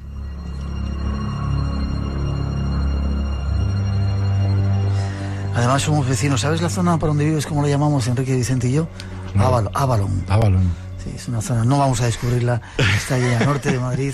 Es preciosa, es una zona, la verdad es que es una zona, como tú bien dices, que se puede asemejar a determinadas, sobre todo cuando hay niebla en esas zonas, en esas mañanas de otoño. Y donde pasan cosas muy raras. Sí. ¿Conoces unas cascadas que hay por allí? Sí. Vale, hablemos de cómo te metiste tú en esta historia. ¿De pequeño viviste un fenómeno extraño? Sí, yo he tenido la gran fortuna de poder presenciar y ser testigo de lo extraño, testigo de lo insólito. No recuerdo ahora muy bien cuál sería la primera idea que yo tengo, el primer conocimiento que tengo de enfrentarme a lo extraño, pero sí se quedó marcado con muchísima intensidad el caso que narro como epílogo en este libro, ¿no? Fue ese extraño avistamiento de un objeto volante no identificado en la ciudad de Benidorm. Por aquel entonces, estamos hablando en la década de los 80, pues una ciudad turística con más tráfico internacional que ahora. Cuando yo vi ese objeto que no tenía una explicación posible... ¿No sería un avión? ¿Descartaste todo tipo de cosas normal? Yo, con mi corta inteligencia, la verdad es que un avión no me parecía, y a día de hoy sigo recordándolo con una nitidez impresionante. Ese objeto, pues aproximadamente del tamaño de una pelota de tenis, que cambiaba de colores, con franjas, aureolas, irisadas, y que sobre todo, pues a mí me llamó mucho la atención la forma que tuvo de desaparecer. Esa forma que tantos testigos nos han comentado a lo largo de la historia, que desafía cualquier tipo de lógica y de ciencia y de técnica conocida. En una décima de segundo es capaz de cruzar el infinito y desaparecer. Pero a mí de esa experiencia, yo creo que si tuviese que narrar qué fue realmente lo que más miedo me dio, lo que más me impresionó, fue la reacción de la gente. ¿Estabas acompañado, claro? Sí, estamos acompañados. Estoy hablando en la calle Alameda. Es una calle que está en segunda fila detrás de la playa, la que se dirige hacia el castillo de Benidorm. En ese momento no era una calle peatonal como ahora, sino que era una calle terriblemente transitada por personas de todas las nacionalidades, de todas las edades, y que en esa tarde, ya noche, muchos de ellos miraban al suelo y negaban lo que estaba sucediendo. Pero es que había personas que miraban a sus zapatos y caminaban rápido diciendo que eso no podía estar pasando, que eso no podía ser bueno. ¿Qué fue? O sea, ¿visteis una pelota como...? Sí, yo me acuerdo que estaba recibiendo clases de idiomas, porque yo los idiomas, la verdad es que, aunque hablo varios, soy terriblemente nefasto con ellos, como buen español que me considero. Yo estaba recibiendo clases de idiomas y por la ventana que teníamos al lado, pues estamos hablando de ese venidor caluroso que tiene las ventanas abiertas por la noche. Yo me acuerdo que mi profesora se quedó mirando el espacio que había sobre los edificios que teníamos enfrente y yo le seguí la mirada y en ese momento fue cuando vimos ese objeto. Esa luz que permanecía estática, lanzando esos destellos que pasaban por todas las tonalidades imaginables y además con unos tonos irisados francamente espectaculares.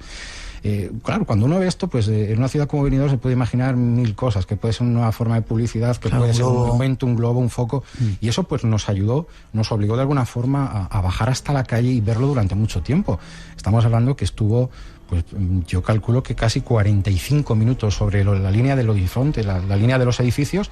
Incluso recuerdo como muchas personas se dirigieron hasta la playa para poder verlo en primera persona y poder ver cómo desapareció. ¿Estaba en la zona del mar? En la zona del mar. Una zona del mar, pero vamos, la altura que podría tener, yo imagino que mínimo 10.000 pies de altura por la línea de edificios que teníamos delante. Ya. ¿Y qué pasó con él? ¿Se desapareció? Desapareció. De la noche, vamos, en cuestión de décimas de segundo, en esa noche además una noche que yo recuerdo como una noche sin luna, desapareció dejando una ligera estella. O sea, sería el proceso inverso que muchas veces hemos contemplado cuando vemos algún tipo de lágrima de San Lorenzo, algún tipo de cometa que hace una entrada en la atmósfera. Fue justamente lo inverso, desapareció hacia el infinito, obteniendo, vamos, una velocidad impresionante. Fue algo que duró menos de un segundo, tal y como desapareció. ¿Aquello te marcó?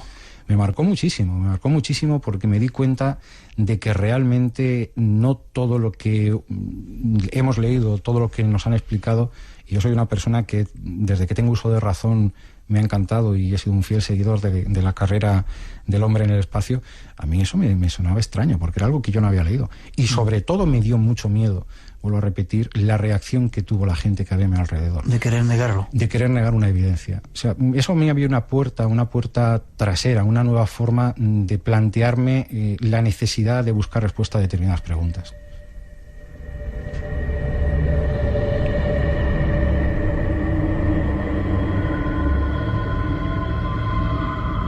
Vale, este es nuestro personaje, con algunos de sus encuentros con el misterio. Vamos, si te parece, alguna de las investigaciones que has hecho. Operaciones de la Virgen. Chinchilla es un pueblo que yo conozco mucho. Es precioso. Tú vienes de Baleares, ¿no? Yo nací en Islas Baleares y con... ¿Mallorca o...? En Mallorca, en el barrio del Borne. Ya.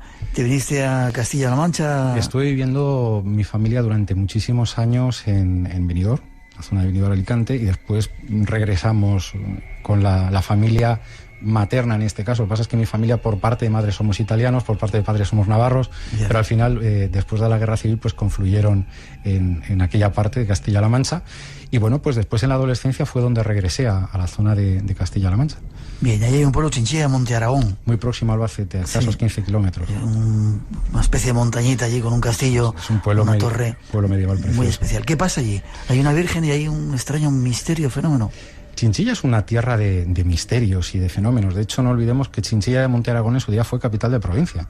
¿Sí? Fue capital, que no villa. La villa era Albacete, que era una pequeña aldea. Luego, con el tiempo, bueno, pues la historia da muchas vueltas y ha acabado siendo lo que es hoy en día, una pequeña población de aproximadamente 2.500 habitantes, medieval, para mí muy bonita, y que se encuentra, como bien apuntabas, pues en un alto, en una colina que hay próxima a la ciudad de Albacete.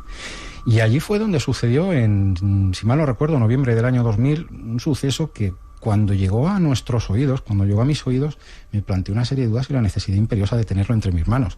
Y es que comentaban que había aparecido en una botella de agua mineral la imagen de la Virgen. Toma ya, en una botella de agua mineral. Ahí es nada. El suceso víspera del Día de Todos los Santos, que es esa fecha mágica en la cual España, y en el libro queda reflejado, parece que se sumerge más en el misterio. Fue cuando apareció esta misteriosa virgencilla. Estamos hablando de una imagen que tiene aproximadamente 3 centímetros de alto por 2 de ancho y que aparece en el cuello de botella de esta botella de agua mineral y que yo la he tenido en las manos hace menos de una semana porque notablemente intentamos ir por allí para efectuar todo tipo de análisis. Pues manifestaba, lo primero, una constitución y una morfología que a cualquier persona a simple vista le demuestra que no es una manipulación hecha por las personas. Espera, déjeme que aparece en el año 2000 y sigue todavía 11 años después. 11 años después y después. Además, la familia que la custodia, para mí es una familia excepcional, jamás ha cobrado a nadie por visitar aquello, siempre ha abierto las puertas a las personas que hay, y con sumo gusto a cualquier persona. Doña Isabel Cebrián le muestra esta imagen que, bueno, pues según su recuento, el otro día nos comentaba la señora, qué lástima no haber tenido un libro de visitas, ha podido ser posiblemente vista por más de 15.000 personas. ¿Sí? Sí, llevamos 11 años de misterio en los cuales se puede apreciar a primera vista. También tiene otras peculiaridades, aparte de haber aparecido en esta delgada pared de plástico. Hablamos de una pared que tiene aproximadamente 0,2 milímetros, y que cuando uno pasa el dedo por encima o aplica otras técnicas de control de calidad, con rugosímetros, tanto analógicos como digitales, o escáneres de barrido por láser, uno puede constatar que no sobresale y que tampoco está arañada. Digamos que esta imagen aparece en el interior de esta pequeña capa de plástico de apenas 0,2 milímetros, sin poder encontrar una explicación de por qué está ahí.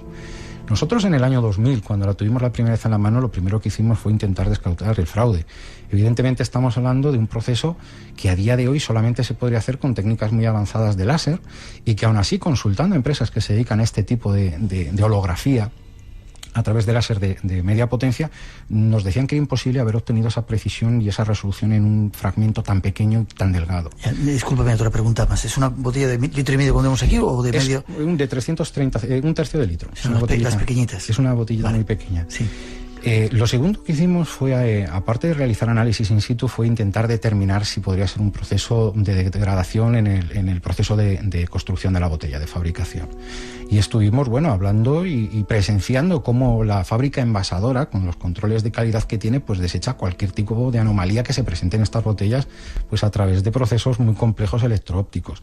Pero hay una cosa que es todavía más curiosa, y es cómo esta empresa embotelladora de agua mineral genera esta botella. Que está allí en... No, está en Barcelona. Vale. No vamos a dar el nombre, claro, no vamos a dar el nombre, pero bueno, en esa tirada de botellas, que aparece con su número de registro en la base, se hicieron 1 millón de botellas de plástico. Ajá. La imagen que aparece es perfectamente igual, idéntica a la Virgen, cuya advocación se venera en Chinchilla de Monte Aragón. ¿Sí? Por lo tanto, las probabilidades se siguen sumando. ¿Cómo puede aparecer en el cuerpo de una botella una imagen de la Virgen que además es idéntica a la que se venera en esa población?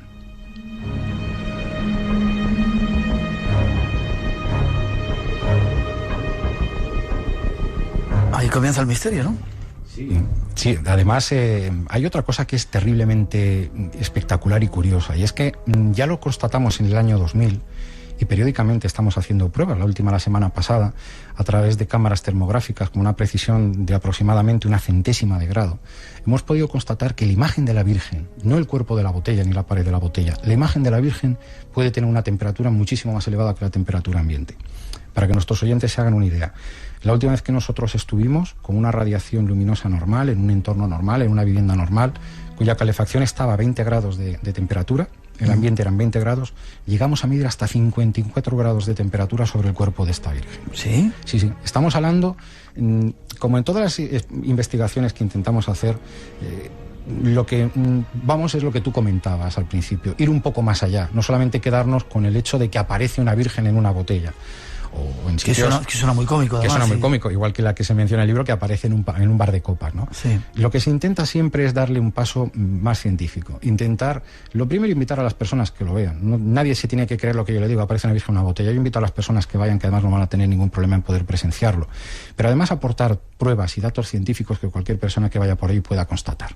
Entonces, para eso nosotros lo que hacemos es desplazar periódicamente pues una cámara termográfica con una precisión de 1/100ª de grado y aplicarla sobre esta botella mientras se ilumina con diferentes tipos de luces. Más que nada, pues por tener diferentes apreciaciones con irradiación ultravioleta e infrarroja.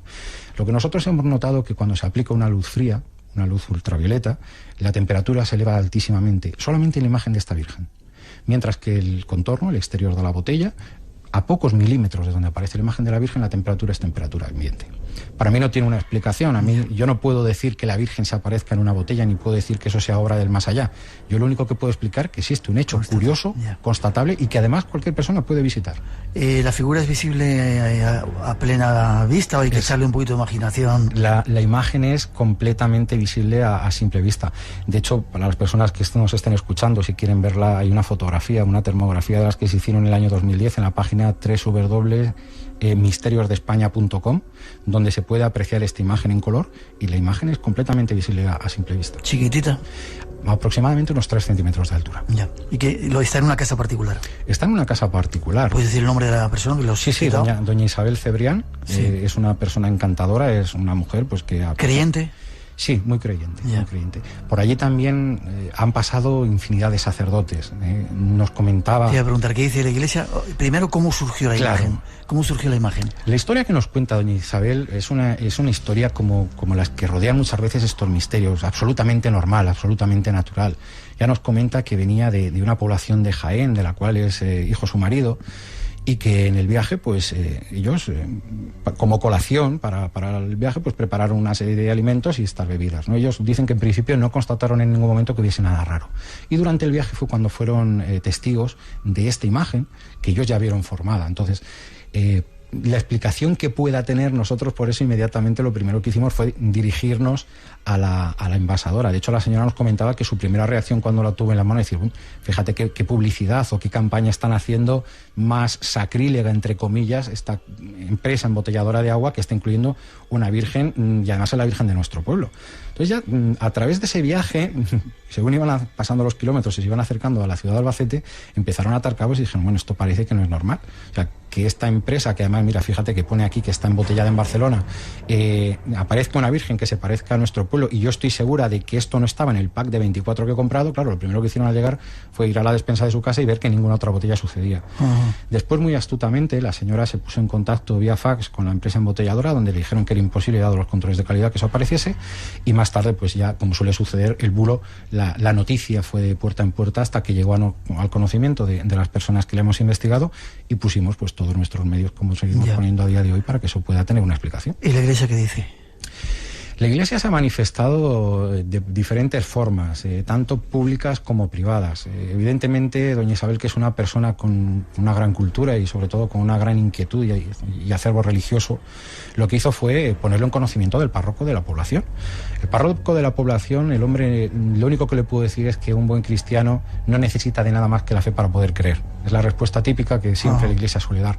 Pero le dijo que la guardase, que la custodiase, porque realmente era un hecho extraordinario, y que la Iglesia, aunque no lo reconoce, manifiesta de diferentes formas que existen. Entonces, sus palabras de apoyo fue que los pudiese guardar, que las pudiese tener, que la custodiase y la guardase como lo que es, ¿no? Como un hecho extraordinario sin explicación. ¿Ya la tiene en casa en alguna urna? O... Sí, actualmente se tiene custodiada en una pequeña urna de metacrilato, más que nada, pues porque estamos hablando de 15.000 personas que pasan por allí, pues lo típico, todo el mundo va a ver si la puede tocar y a ver el fallo, a ver dónde está. Que no hay ningún problema, porque siempre que vayamos con educación y con respeto, doña Isabel nos deja tener la botella y vamos a observarla y hacer las pruebas que queramos. Ahora mismo está custodiada en un pequeño alojamiento de metacrilato, simplemente pues eso, para preservarla de los ¿Y tú qué crees que es, después de haberla investigado durante todo este tiempo? Pues a día de hoy lo único que puedo decir es que no sé lo que es. Sé lo que no es. Sé que no es un fraude. Sé que no es un fraude porque la técnica que se debería haber empleado para hacer eso escapa a las posibilidades del entorno en el cual se halla inmersa. Para mí sigue siendo un hecho sin explicación que sea capaz de absorber esa franja de radiación, que además está perfectamente acoplada más allá del espectro visible, en la zona más fría, y que de alguna forma esta energía sea acumulada y puede incrementar la temperatura. Ya estamos hablando de una temperatura de 54 grados, que es una temperatura que está 17, 18 grados por encima de la temperatura normal de una persona. Eso es algo que se puede tocar a simple vista. Yo no sé lo que puede ser. Cuando nos encontramos frente a este tipo de milagros, o por llamarlo de alguna forma, este tipo de fenómenos, la única explicación que le puede encontrar un investigador, sin caer en el tópico de siempre, es que a lo mejor el cerebro es capaz de crear y mantener hechos extraordinarios.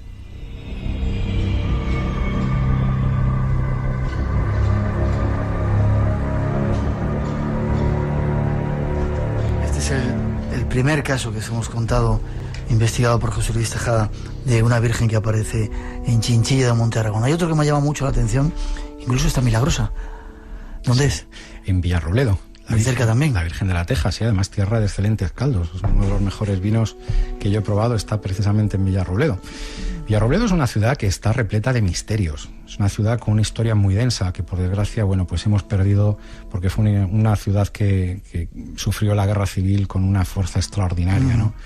Entonces es muy difícil encontrar muchas veces información de los hechos que hayan sucedido. Por ejemplo, en el caso de la Virgen de la Teja, nos encontramos con un objeto pues de un tamaño aproximado de unos 20 por 12 centímetros, es lo que sería pues un trozo, un fragmento de barro cocido. ¿Teja o...? Lo llama la Virgen de la Teja, pero yo tengo mi teoría y eso a una teja se parece poco. A una teja árabe de las que todos conocemos de forma ondulada, ¿no? Ese fragmento de barro, según las hermanas clarisas que están y que custodian el convento en el cual se aparece, y que fueron ellas las que solicitaron nuestra gracia para poder analizar el caso, cosa bastante curiosa, dado este tipo de fenómenos, pues ellas manifestaban que ese fragmento de barro cocido que ha aparecido, que lleva custodiado en una pequeña vitrina de cristal desde hace más de medio siglo, periódicamente viene fracturando este cristal de la vitrina que tiene porque aumenta su tamaño. Lo rompe. Es como si la imagen saliese hacia afuera. De hecho, cuando uno ve a primera vista esta imagen de la Virgen, se da cuenta de que sobresale del fragmento de barro 1,5 centímetros. Entonces es fácil imaginar que si realmente el fenómeno es como nos narran y que esta Virgen ha nacido de la nada, de ese barro primordial cocido, ha sido capaz de fracturar esta pequeña vitrina en la cual está metida, este pequeño relicario. ¿Cómo es disculpa que te vaya cortando de vez en cuando, cómo es la imagen de esa Virgen? ¿A quién representa? La imagen de la Virgen, por la iconografía que nosotros hemos podido trascender después de diferentes estudios con especialistas en arte sacro, puede ser la Virgen de Aranzazu. Es una Virgen reina que porta una manzana en la mano y que, bueno, por ejemplo, tiene un culto muy fuerte en la ciudad de Lima, en Perú. Allí, por ejemplo, la imagen, yo tengo la fortuna de verla y porta en la mano una manzana natural que periódicamente los fieles la van cambiando y que, bueno, una vez que ha estado depositada en la mano de esta Virgen durante 2 o 3 días, pues tiene, según ellos, curaciones milagrosas en su haber, sanaciones imposibles. Entonces la vocación que podría reflejar sería la de esta Virgen de Aranzazu. ¿Tamaño? Ya te dejo de cortar, me gusta cortarte. El tamaño del que estamos hablando de esta pequeña virgencilla, pues estaríamos hablando entre 10 y 11 centímetros de altura. O sea, es un objeto que se puede ver a simple vista y que incluso parece presentar pigmentaciones en ojos y boca, incluso en la propia manzana, como si fuesen parte de la pigmentación de este barro en el cual está formado. Evidentemente, aquí el misterio está claro. Al margen de las curaciones o sanaciones milagrosas que, por otro lado, pues parecía indicar que existían, los diferentes fieles con papeles y con pruebas médicas aportaron, a mí, que soy más escéptico, sin menospreciar al gremio de la medicina, lo que me interesaba era realmente ver si esta pieza, si este fragmento de barro era capaz de crecer. Bueno, pues a las manos de esta investigación nos pusimos los que somos inseparables de este grupo de amigos y de investigadores, Fernando Martínez Rosillo, José Martínez y yo. Buscamos y localizamos un hospital que nos cediese, una instalación hospitalaria privada que nos cediese su máquina de radiografía axial computerizada. Lo que hicimos fue durante varios años a tomar todo tipo de medidas antropomórficas de esta imagen y del fragmento de barro que lo contiene para poder determinar si de alguna forma realmente estaba creciendo y cómo estaba creciendo. Oh sorpresa, cuando a partir del 3er año nosotros nos percatamos de que a través de esas mediciones con una precisión milimétrica, no olvidemos que estamos hablando en este caso de una máquina que tiene, una utilidad médica y que es una máquina perfectamente calibrada y que se utiliza para incluso operaciones de cirugía cerebral, ¿no? Nosotros pudimos constatar que esa figura, no el trozo de barro en el cual está embebida, sino la figura de la Virgen realmente había aumentado de tamaño. Qué curioso, ¿no? Para mí es francamente curioso. ¿Las monjas dónde lo tienen, decías? Está custodiado en la iglesia que hay en el convento de las Hermanas Clarisas Nazarenas en Villarrobledo. Es perfectamente... ¿Se puede visitar? Sí, perfectamente asequible a cualquier persona que vaya. Se lo muestran sin ningún tipo de problema y está a simple vista. ¿Y es milagrosa? Existen varios milagros. Yo me quedaría, de todos los que hemos podido analizar, con el de Mari Carmen. Mari Carmen es una persona que además es personal sanitario en el Hospital General de Albacete. Ella trabaja como auxiliar de enfermería y que fue diagnosticada de un cáncer. Un cáncer que además, en estado muy avanzado, ya con una detección de metástasis en la sangre, fue prácticamente dada como persona desahuciada, como persona de difícil curación. Bueno, pues esta persona, sin tener una excesiva creencia religiosa en este tipo de fenómenos, solicita permiso para poder pasar un par de semanas en el convento de las Hermanas Clarisas Nazarenas, más que nada para prepararse a ese largo y trágico trance al cual nos tenemos que enfrentar todos nosotros, pero que desgraciadamente las personas con este tipo de enfermedades de difícil curación tienen más próximo. Y ahí fue donde ella conoció a la Virgen de la Teja. Ella fue donde, no la conocía antes. Ella no la conocía. Ahí fue donde ella conoció a esta Virgen, donde ella se encomendó a esta Virgen y donde nació en ella este, llamémoslo, respeto religioso, porque Mari Carmen es una persona que se pueda manifestar como una fervorosa religiosa. Es una persona joven, es una chica de 45, 46 años que nunca ha tenido esa inquietud religiosa, de las cuales pues han hecho a lo mejor hablar de otro tipo de sanados o de curados que yo he podido entrevistar. ¿Cuál fue la sorpresa de sus doctores, de sus médicos, en prestigiosas clínicas aquí en Madrid capital y también en Albacete, cuando en los últimos análisis manifiestan que parte de esa tumoración ha desaparecido? Constatado está a través de diferentes análisis clínicos y médicos a los cuales nosotros hemos podido tener acceso, y hoy en día se encuentra perfectamente en la calle trabajando con una vida normal. Para mí son espectaculares las fotografías que aparecen en el libro, en la cual ella aparece tras la quimioterapia y la radioterapia, en la cual aparece prácticamente sin pelo, y cómo después, cuando le hicimos la entrevista en el año 2006, pues era una mujer que había recuperado toda su fuerza.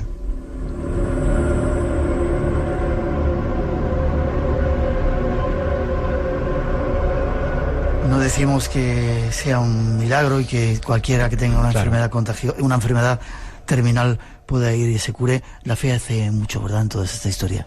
La fe es el motor yo diría que es el motor de la evolución. Yo muchas veces he dicho que la curiosidad es el motor de la evolución, pero yo creo que la curiosidad va unida a la fe. No puede existir una fe en una persona que no sea curiosa, porque de lo contrario estaríamos en un extremismo ilógico. Yo creo que la fe es el gran motor del ser humano. Bien, ahí dejamos el caso. No quiero tocar temas de ovnis contigo hoy, sino momias. ¿Hay momias también que se han investigado en España? Sí, en España hay casos de momias que la verdad son muy llamativos.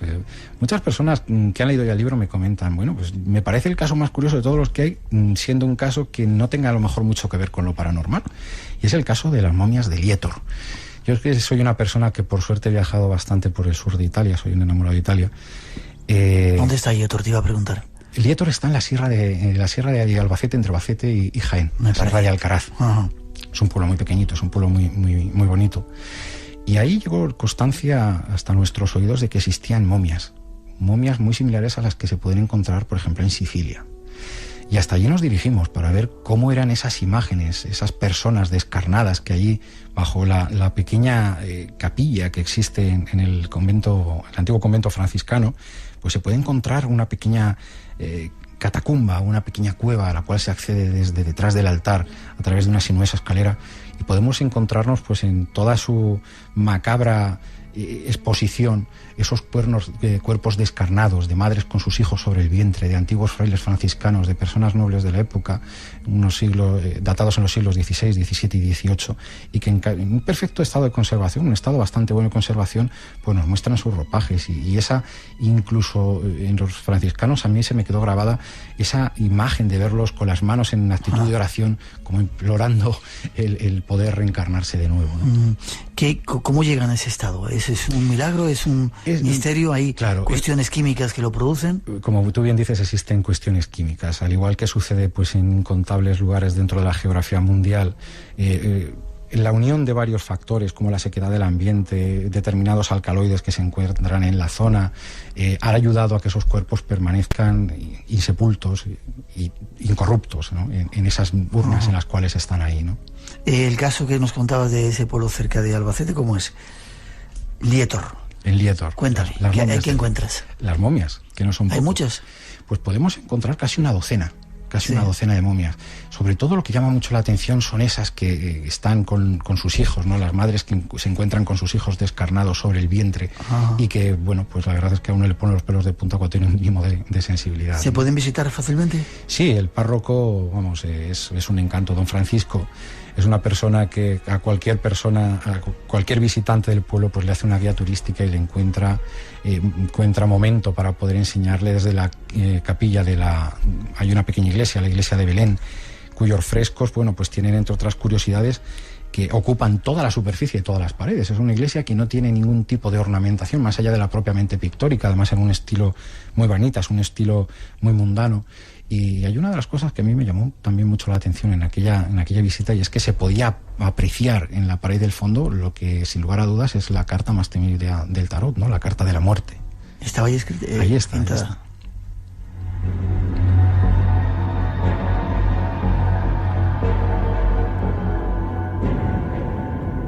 Me parece que, José Luis, vas a ser un asiduo al programa si te gusta estar aquí con nosotros. Hay una fotografía que muestras en tu libro, una momia siciliana, que parece que es un tipo que está absolutamente vivo.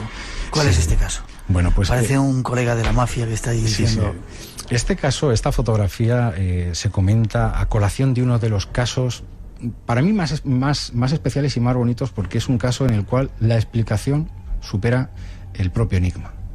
Estamos hablando también de una población cercana a Albacete, es una pedanía, es prácticamente una aldea, es el Salorral, donde también, como suele suceder en tantas ocasiones, víspera del Día de Todos los Santos, nos avisan para decirnos que en el interior de un nicho que llevaba 50 años ocupado por un féretro que ha sido extraído, aparece en el lateral de la pared la imagen impresa de una mujer tumbada. ¿La imagen impresa? Impresa. Yeah. ¿Cuál es nuestra sorpresa? Nosotros nos acercamos allí, además lo recuerdo como una anécdota porque fuimos el Día de Todos los Santos, que todas las personas del pueblo pues estaban con sus ramos de flores rezando, visitando a sus difuntos. Nosotros nos encontramos al final del cementerio una serie de nichos muy antiguos y a ras de suelo uno abierto, que estaba prácticamente cubierto de barro. Nosotros cuando preguntamos si ayer era donde se había aparecido la imagen de esa señora, nos comentan que sí, pero que bueno, determinadas personas que no veían eso con muy buenos ojos lo habían embadurnado con barro a forma de pintura para que no se viese nada. Yo recuerdo a mi amigo Fernando Rosillo, que es un gran investigador amigo mío y compañero de aventuras, no se le ocurrió otra cosa que coger un frasco con agua y un trapo y meterse dentro del nicho a limpiar. Claro, el hombre se pegó ahí casi media hora limpiando. Cuando salió en telarañas, la gente que había en el cementerio pensaban que era un resucitado y salieron corriendo por todos los lados, ¿no? Es una de esas escenas que muchas veces la investigación a uno le regala una sonrisa. ¿Cuál fue nuestra sorpresa cuando introdujimos la cabeza dentro de ese nicho y vimos que realmente aparecía el cuerpo yacente de una mujer con una definición bastante buena, bastante espectacular en la pared derecha de este nicho? ¿No podía ser una mancha de humedad? Esa fue la primera idea que nosotros tuvimos cuando apareció, era realmente que podría haber sido una mancha curiosa de humedad, antes de pensar que podría ser lo que los investigadores muchas veces relatan o manifiestan, llaman como teleplastia, ¿no? Claro, cuando aparece una mancha mostrando el cuerpo de una persona y además con una precisión que es prácticamente fotográfica, lo primero que tiene que hacer el investigador, el buen investigador, es analizar esa pared. ¿Cuál fue nuestra sorpresa cuando tras diferentes análisis, en esta pared lo que encontramos son vestigios de diferentes conceptos orgánicos y cuerpos químicos que pueden dar lugar a una especie de revelado fotográfico? Estamos hablando de sales de plata y una acumulación masiva de arsénico, ¿no? Bueno, pues la conclusión a la que nosotros llegamos es que realmente ese cuerpo aparece ahí, además con una antropometría prácticamente idéntica al féretro que se extrae, de un proceso de revelado que no tiene explicación. Porque ¿cómo puede aparecer el cuerpo de una persona en la pared de un nicho después de 50 años al extraer el cadáver? En este caso la explicación sí se puede tener. Ese cuerpo aparece ahí porque es un proceso de revelado. Pero, ¿qué genera ese cuerpo ahí? Ya. ¿Y habéis llegado a alguna conclusión? Como suele suceder en estos casos, muchas veces el fenómeno es muy escurridizo. Yo siempre he pensado que la ciencia y la paraciencia, la única diferencia que tienen es que la ciencia tiene la gran ventaja de que puede reproducir en laboratorio las veces que quiera las experiencias. El científico puede aplicar con buena praxis el método científico porque puede hacerlo o puede analizarlo las veces que quiera, o por lo menos con un porcentaje muy elevado. La paraciencia no. El fenómeno, como suele suceder en muchas ocasiones, apareció como llegó, de la noche a la mañana y en menos de 2 semanas. Nosotros lo único que contamos es con diferentes fotografías y con los análisis químicos que se pudieron hacer, pero una respuesta a día de hoy de por qué surgió eso allí, que no dudo que la tenga y que pueda ser perfectamente plausible, no la hemos encontrado.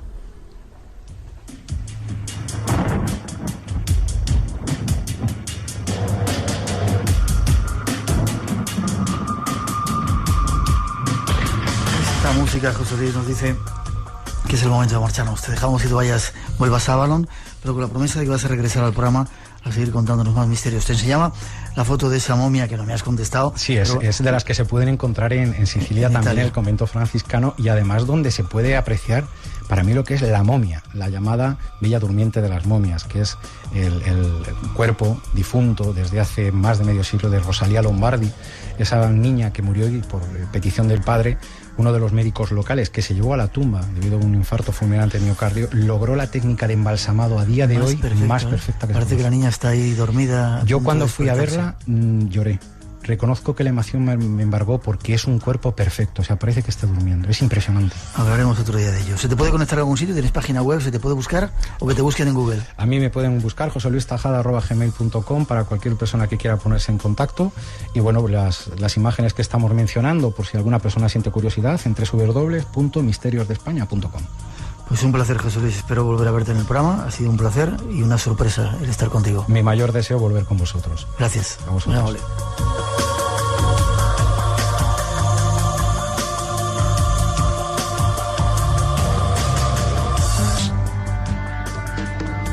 Misterios.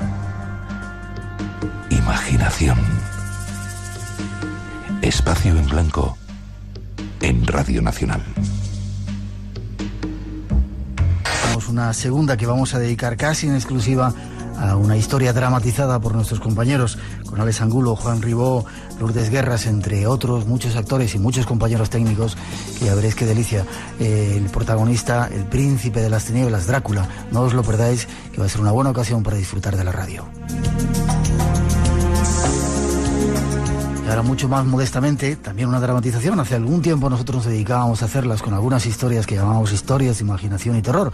Algunas de ellas auténticas, otras un tanto imaginativas. La de hoy, juzgad vosotros, tiene que ver con un individuo, con una extraña historia, un atraco. Ahí os la ofrecemos.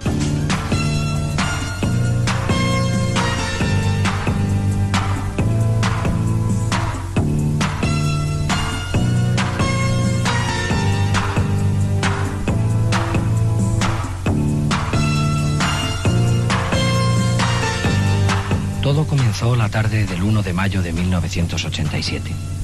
Era viernes y, siguiendo mi costumbre, fui a comprar algunos libros. Los fines de semana siempre han sido para mí algo mágico y los dedico a mi gran pasión, la lectura. Supuse que aquel viernes sería como todos los demás, pero qué equivocado estaba. Sucedería algo extraordinario y misterioso que cambiaría mi vida para siempre. Aunque estoy condenado a no poder encontrar nunca su explicación.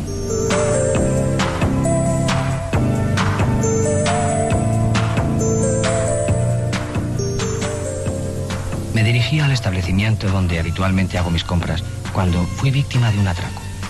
Dos chavales, casi niños, se abalanzaron sobre mí en una esquina desierta, empuñando sendas navajas que apoyaron respectivamente sobre mi garganta y mi vientre. No pude ver bien sus caras por llevarlas semicubiertas con una especie de gorros, pero la voz aguda y chillona del que me habló me hizo sospechar que era una chiquilla de unos 15 años. Vas, tío, das ahora mismo toda la pasta que lleves encima si no quieres que te rajemos. Sí, enseguida. Rapidito, tronco, que tenemos prisa. ¿Esto es todo lo que llevo? ¿Solo? Ahora el oro, dame ese anillo, venga. No me hagáis daño, por favor, no tengo nada más. ¿No llevas la cadena de tu tronca? Abre ese cuello. Os juro que no llevo nada más encima. Está bien, anda, que ya vas tieso.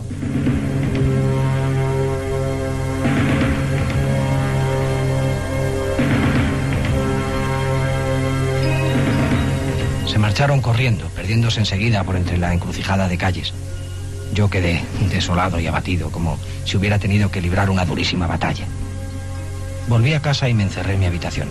Y allí empecé a despreciarme a mí mismo por aquel miedo pueril, por no haberme enfrentado a mis atacantes con decisión. Me di cuenta de que era un perfecto cobarde, sin remedio, y de que jamás me recuperaría del trauma.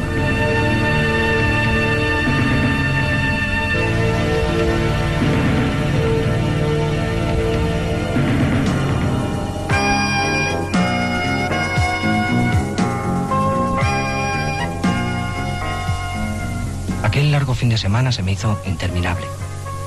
Sumido como estaba en mis penosas meditaciones, creí enloquecer. Me sentaba frente al televisor y dejaba que las horas pasasen sin oponer resistencia. El domingo, ya de noche, abrí un libro y me puse a leer. Necesitaba concentrarme en algo que me impidiese pensar y me relajase. Pero a eso de la 1 de la madrugada, la luz de la lámpara se apagó de pronto. Me levanté de la cama y fui hacia el interruptor para cerciorarme de que no era un apagón general. Allí, de pie, en medio de mi habitación y rodeado de la más absoluta oscuridad, noté que una extraña sensación me embargaba. Era una paz interior que nunca había sentido. El silencio era total, pero no me daba miedo. Di entonces media vuelta y me dirigí hacia el balcón. Lo que me sucedió después me resulta, incluso ahora, del todo increíble.